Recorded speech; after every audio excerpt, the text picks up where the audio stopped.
नमस्कार। Technical analysis course के second episode में आपका स्वागत है। पिछले लेक्चर में हमने टेक्निकल एनालिसिस को एक एग्जांपल के साथ समझा था और इस एपिसोड में हम टेक्निकल एनालिसिस की हिस्ट्री के बारे में बात करने वाले हैं कि टेक्निकल एनालिसिस कहां से शुरू हुआ, कैसे शुरू हुआ और उसकी स्टोरी क्या रही है। 17वीं और 18वीं सदी में ओसाका नाम की सिटी जापान का बिजनेस कैपिटल थी।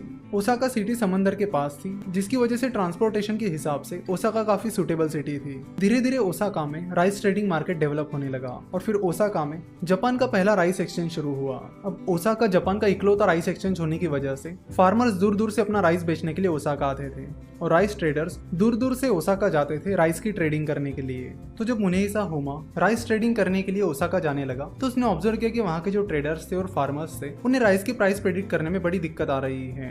फार्मर्स और ट्रेडर्स राइस की प्राइस प्रेडिक्ट नहीं कर पा रहे हैं, जिसकी वजह से उन्हें ज्यादातर घाटे के सौदे हो रहे हैं। किसी टाइम राइस की प्राइस बहुत ऊपर चली जाती थी तो अचानक से बहुत नीचे चली जाती थी और राइस प्राइस की इस फ्लक्चुएशन की वजह से ट्रेडर्स और फार्मर्स दोनों भी कंफ्यूज रहते थे और सही डिसीजन नहीं ले पाते थे। तो होमा ने इस प्रॉब्लम का सोल्यूशन निकालने के बारे में सोचा।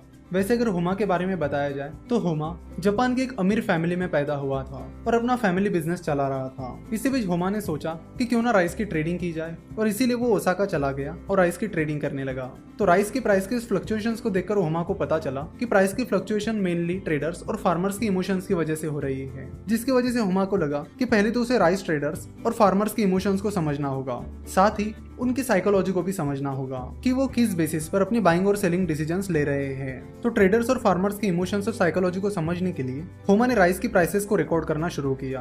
वो राइस की प्राइस के हर एक मूवमेंट को रिकॉर्ड करने लगा कि उस पर्टिकुलर दिन उस राइस की प्राइस इतने बजे कितनी थी, क्लोज कितने बजे हुई, ओपन कितने बजे हुई, उस दिन राइस प्राइस का हाई क्या था, लो क्या था, एटसेट्रा। अब दिक्कत ये थी कि होमा सकाता रहता था और राइस मार्केट ओसाका में था। अगर सकाता और ओसाका के बीच का डिस्टेंस देखा जाए तो वो 600 किलोमीटर था, जो कि काफी ज्यादा है।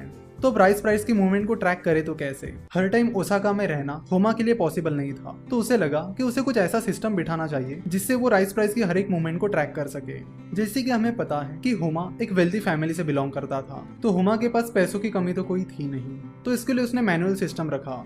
उसने ओसाका और सकाता के बीच हर 6 किलोमीटर की दूरी पर अपना एक आदमी खड़ा किया और उनके हाथ में कुछ झंडे दिए। तो उन झंडों की मदद से वो कुछ सिग्नल्स देते थे और फिर उन सिग्नल्स की मदद से होमा राइस प्राइस की मूवमेंट्स को ट्रैक करता था। अपने सिस्टम की मदद से होमा सकाता में बैठकर राइस प्राइस की मूवमेंट को ट्रैक कर पाता था। वो पता कर पाता था कि ओसाका में क्या चल रहा है, शेयर की प्राइस ऊपर जा रही है या नीचे जा रही है। और कई टाइम तक वो राइस प्राइस की मूवमेंट को ट्रैक करता रहा। तो कुछ टाइम तक राइस प्राइस की मूवमेंट को ट्रैक करने के बाद होमा को पता चला कि राइस प्राइस की मूवमेंट में कुछ पैटर्न्स आ रहे हैं और वो रेगुलरली रिपीट भी हो रहे हैं। तो होमा ने ऐसे अलग अलग पैटर्न्स पर ध्यान देना शुरू किया कि क्या चीज होने के बाद वो पैटर्न्स डेवलप हो रहे हैं। और फिर होमा ने उन पैटर्न्स को अलग अलग नाम देना शुरू किया और उसने उनके चार्ट बनाकर वो बायर्स और सेलर की साइकोलॉजी को समझने लगा। यानी वो राइस ट्रेडर्स और फार्मर्स की साइकोलॉजी को समझने लगा, उनके इमोशंस को समझने लगा और फिर अपनी इस टेक्निक का उपयोग होमा राइस ट्रेडिंग करने के लिए करने लगा। उन चार्ट्स की मदद से और उन पैटर्न्स की मदद से वो अपनी बाइंग डिसीजन और सेलिंग डिसीजन लेने लगा और राइस मार्केट में ट्रेड करने लगा। अपने इस टेक्निक का उपयोग करके होमा एक सक्सेसफुल ट्रेडर बना। कहा जाता है कि होमा ने लगातार 100 ट्रेड्स में प्रॉफिट हासिल किया था। होमा की इस सक्सेस को देखकर और इस ट्रेडिंग स्टाइल को देखकर बाकी ट्रेडर्स भी होमा की स्टाइल को फॉलो करने लगे। वो भी होमा की तरह चार्ट्स बनाने लगे और होमा के पैटर्न्स को समझने लगे और इन्हीं पैटर्न्स का उपयोग करके वो भी अपनी बाइंग और सेलिंग डिसीजन लेकर राइस मार्केट में ट्रेड करने लगे। तो होमा की ये स्ट्रेटेजी और होमा ने डेवलप किए हुए ये पैटर्न्स ही जापानीज कैंडलस्टिक चार्ट का बेस है। बाद में इसी टेक्निक को यानी कैंडलस्टिक टेक्निक को अलग अलग चीजों की ट्रेडिंग के लिए इस्तेमाल किया गया और बाद में ये चीज स्टॉक ट्रेडिंग में भी आ गई।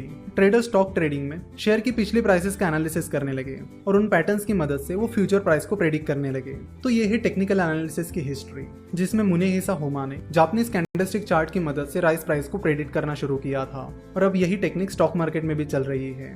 तो जो मेथड होमा ने यूज की वो ये थी कि किसी भी चीज की प्राइस मूवमेंट की हिस्ट्री को आप ट्रैक करिए और उसकी मदद से फ्यूचर को प्रेडिक्ट कीजिए, जिससे आपको ट्रेडर्स के इमोशंस और साइकोलॉजी को समझने में मदद मिलती है। साथ ही शॉर्ट टर्म में शेयर प्राइस कहाँ जा सकती है इसकी कुछ बेसिक आइडिया मिल सकती है। आशा करता हूँ कि आपको आज का एपिसोड पसंद आया होगा और टेक्निकल एनालिसिस की हिस्ट्री अच्छे से समझ आई होगी। यहाँ से आगे हम जापानीज कैंडल्स के बारे में बात करेंगे कि कैंडल क्या होती है, उनके कौन कौन से पैटर्न्स होते हैं और किस पैटर्न का क्या मीनिंग होता है और वो पैटर्न क्या इंडिकेट करती है।